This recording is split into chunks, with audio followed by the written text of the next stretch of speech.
Did I really get a good night's sleep? And for me, that's knowing my sleep score from my Aura Ring. I'm obsessed with it. I love Mm. it. Number two, like, am I starting my morning off the right way? We kind of talked in the pre-interview about we both have Berkeys. Am I putting the right fluids and Yeah. water in my body that's not contaminated with fluoride and chlorine and all that crap? And am I setting myself up for that kind of success so that then I can go and serve my audience to a massive degree for the rest of the day? Like, are you focused on that type of balance? And for me, when I look at my three greatest strengths as an entrepreneur, it's the fact that I'm very productive, I'm very disciplined, and I'm very focused when I want to be. And then when I flip that switch off, I'm none of those things. And that's good too. That's the balance.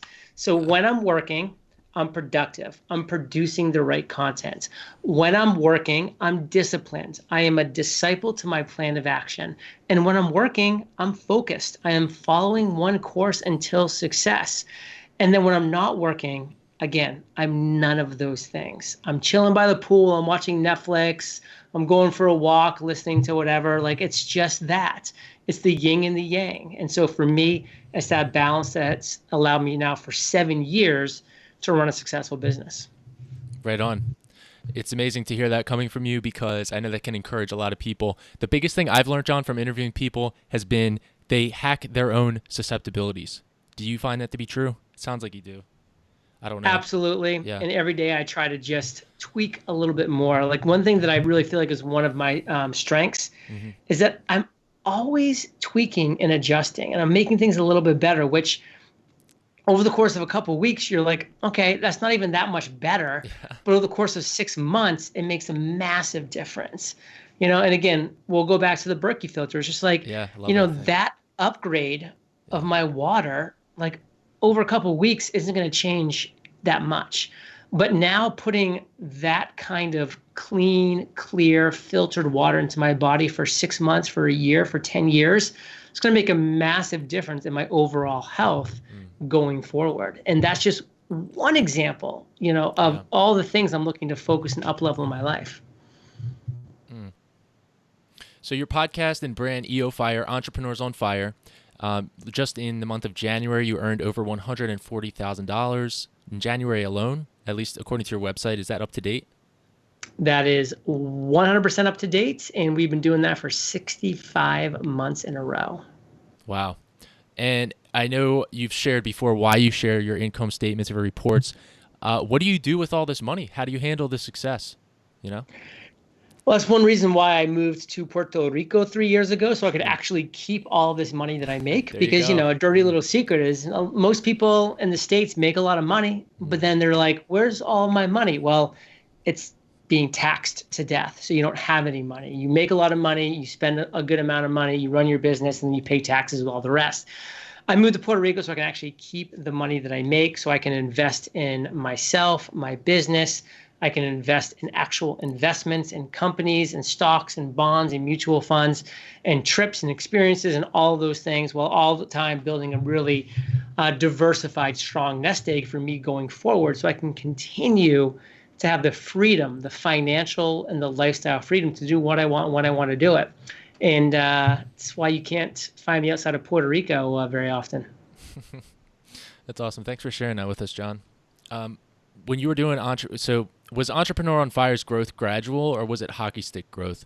A lot of us are starting personal brands, podcasting, and you talk about this with past interviews you've done. You did one with my friend Mark Metry on Humans 2.0, and you mentioned that the refusal to niche is completely detrimental, especially these days. How much of, and this is a little bit of a cutting question, I guess, in terms of like how honest you want to be with the answer. How many there's so much stuff going on right now that you are definitely ahead of the curve when you started your branding and everything. And now you see a lot of people just coming out and they're just like, "Oh, I want to get my piece of the pie." And then you also hear people, "Oh, well, if I can just make 2% of what JLD makes in like a month, then I'll be okay." But I've also heard people say that that's not feasible, that's not actually doable. You have to be the best. So, what's your take on being? Do you have to be the best to actually earn some success in entrepreneurship? So you have to be the best in your niche. And that's what I want to keep stressing is a countless and endless amounts of niches out there that you can and should be focusing on. You need to pick one and become best in show, because number one gets exponential success from being that number one place. It's like that in life in general. The Olympic gold medalist gets everything. The silver medalist, basically nothing. The first result in Google, the first result in Amazon, they win exponential. So what is the one thing, the one niche, the one topic, the one app, like the one vertical that you are going to absolutely dominate and crush, and then go and be number one in that? And if you can't be number one in that, then it's just not niche enough. And you need to keep going deeper until you are number one. And again, you're not stuck there for all Yeah. time. You can, after you have success, broaden out and do bigger and broader and more vague things if you want to. You might not want to. You can, but you've got to get that initial momentum by being niche. So that's a good wake-up call to all the podcasters or brands that refuse to niche or just find it very challenging. John, I want to jump into the Heart Healthy Hustle round, similar to the Fire round, but different. So we have the first category, Heart. What activity do you use to care for and strengthen your internal character? So this is not physical health. It's the people that I surround myself with. It's the masterminds that I have that hold me accountable on a weekly basis, because those people know me. They see through me. They know what I'm looking to do, what I'm trying to do, what I want to do, and they hold me accountable for all of those things. So they make sure that, you know, for whatever reason, it seems like I may be kind of swaying from my character, from what I want to focus on, from what I'm trying to create in this world. You know, they question that and they keep me back in line. So that's really important. I think everybody should have a mastermind in that area. Love it. So they know what you're really capable of and they hold you to that accountability. Exactly. Powerful. How do you maintain your physical health and avoid burnout? It's my number one focus every single day. I have a virtual trainer. I have a nutritionist. I have a functional medicine doctor. All of these people I've invested in so that I can be really the best optimal health and wellness situation that I can possibly be in. So I have all those different areas that I'm focused in, knowing that I need to sleep, I need to exercise, I need to eat right, and I need to supplement right. I need to be doing all of those things on a daily basis if I'm going to be entering my 40s with the same energy and vitality and excitement that I entered my 30s, that I entered my 20s, and so on and so forth. So it's my number one priority. Everything else takes the second place. Hustle. What's your main motivation for doing what you do? You know, you've already launched, I don't know how many thousands of episodes, right? And you've done a lot of income. You've served a lot of people. What keeps you going? What's your why? The freedom. Once you've tasted freedom, and that's lifestyle freedom, that's location freedom, that's financial freedom. Once you've tasted those things, there's no going back. Yeah. You know, there's just no going back. And so that's what gets me up every morning. It makes me want to keep doing more and building more and having more fun and more excitement. And I love doing that.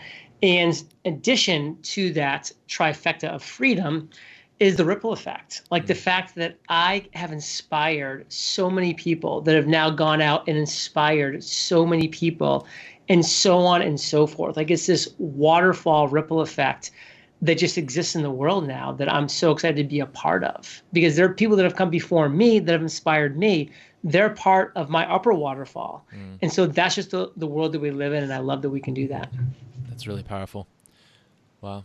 What do you think's holding back then most proactive individuals from fully thriving, actually becoming the person that they know they can be? What do you think that is for them? Confidence. They just don't have the confidence that they can create, or they think that they're an imposter. Like, who am I to reach out to John Lee Dumas to see if he'll be on my show? Who am I to speak in front of a crowd on a topic X, Y, or Z? They just lack the confidence, and confidence is everything. So that's why you need to surround yourself with the right people. You need to learn, you need to work hard, you need to educate yourself so that you do build the confidence to create lifestyle, location, and financial freedom. You're basically training your mind to say you earned it, you belong where you are. Because you do. Right. I like that a lot.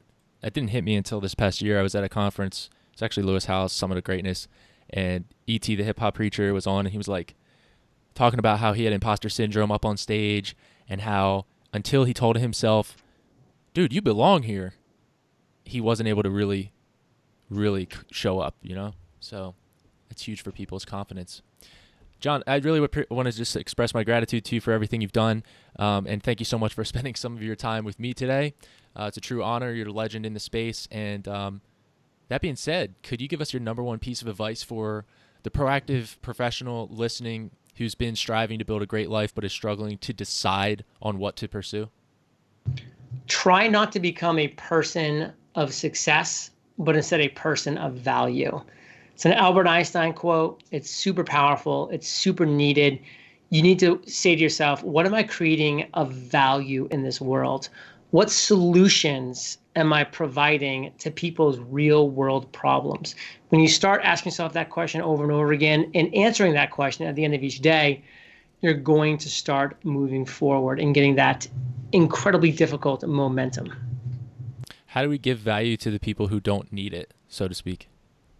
If they don't need it, you can't give it to them. So you shouldn't even be worried about those people. You need to Right. be giving Yeah. what is needed to people who want and need and desire and deserve it, all of those things. And there's an endless amount of those type of people out there just waiting for your advice. That's huge. I feel that most people in just online in general could benefit so much from that. Just helping your neighbor, helping the person you run into throughout the day instead of trying to always reach so far up and out of our lane or league, so to speak. Not to say that you shouldn't reach out to people like John Lee Dumas. Definitely do that. But it's just, I've learned that so far is that that's very powerful. Yeah. All right. So in conclusion, John, if you could go back in time, I'm going to ask you the park bench paradigm. You see yourself, your 20, 25-year-old self, he's young.